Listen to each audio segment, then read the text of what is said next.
నమస్తే పిల్లలు. ఈ వీడియోలో మనం మరికొన్ని పర్యాయ పదాల గురించి తెలుసుకుందాం. మొదటిది మేఘము. మేఘము అంటే జీమూతము, జలపము అని అర్థం. ఉదకము అంటే నీరు, జలము.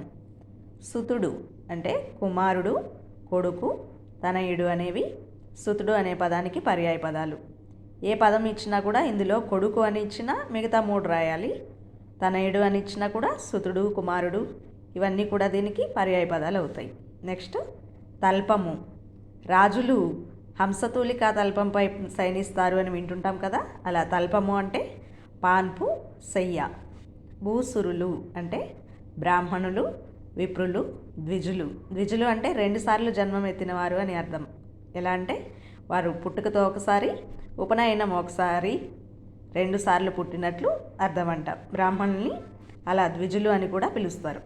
మాతంగము అంటే గజము, హస్తి, ఏనుగు అనేవి మాతంగంకి పర్యాయ పదాలు.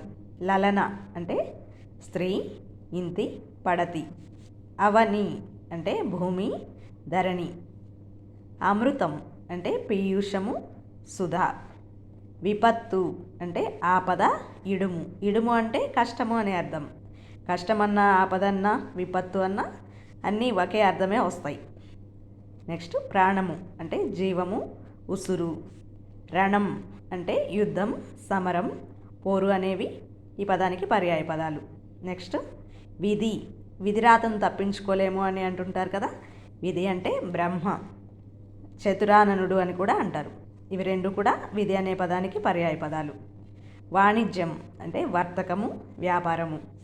ఇప్పుడు ఒక వాక్యంలో ఈ పర్యాయ పదాన్ని ఎలానో చూద్దాం.